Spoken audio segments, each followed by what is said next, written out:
Russell Wilson singles out key Seahawks player ahead of 49ers game.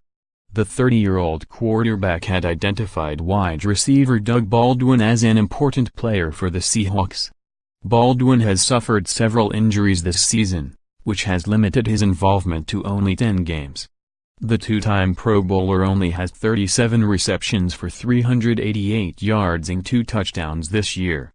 However, Wilson insists he and Baldwin have a great understanding and is looking forward to having him back in the starting lineup. "You always want Doug in because he is one of the best receivers in the game," Wilson said. "Unfortunately, when he can't go in the game because he is dinked up or whatever, it is always different. Because we have thrown so many touchdowns together, so many compilations, so many great things together. It's always been fun having him out there, because we have that look. When he knows something and I know something and we have to go after somebody or whatever that may be." A win in Santa Clara would clinch a playoff spot for the Seahawks, and Wilson feels Baldwin can help them secure the victory. "When you have one of the best wide receivers in the game in Doug Baldwin, you cannot cover him in the slot," he said.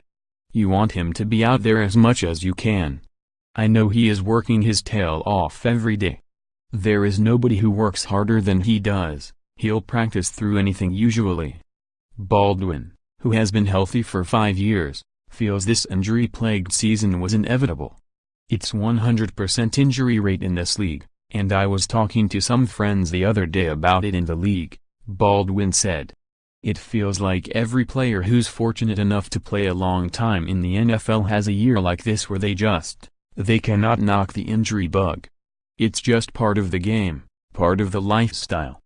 Baldwin claims his knees are doing much better, but his recovery still needs to be monitored. "It's been pretty difficult," he said. "Really difficult." The Seahawks have found Levi's Stadium a happy hunting ground of late, as they have 10 straight wins over the 49ers since they made the move from Candlestick Park in 2014. Baldwin believes if the Seahawks make it to the postseason, they have a chance to go all the way to the Super Bowl. "With this team, with the young mindset, with the underdog mentality and attitude, and with the true ability that we have, I think that we genuinely have a shot," he said. "Once we get in the tournament, it's going to be very hard to beat us. I think that a lot of us are getting healthy at the right time. We're kind of coming into our own at the right time. So I'm really looking forward to obviously securing our playoff berth first, but then getting into the tournament and actually being able to show what we're really capable of against playoff-level talent. I'm really excited about our chances." Wilson will be looking for an improved passing performance after his lackluster display against the Vikings in Week 14. He only made half of his passes for a total 72 yards and threw 1 interception, finishing the game with a quarterback rating of 37.9. "I don't worry about all the other stuff except for winning," Wilson said. "That's always been the case.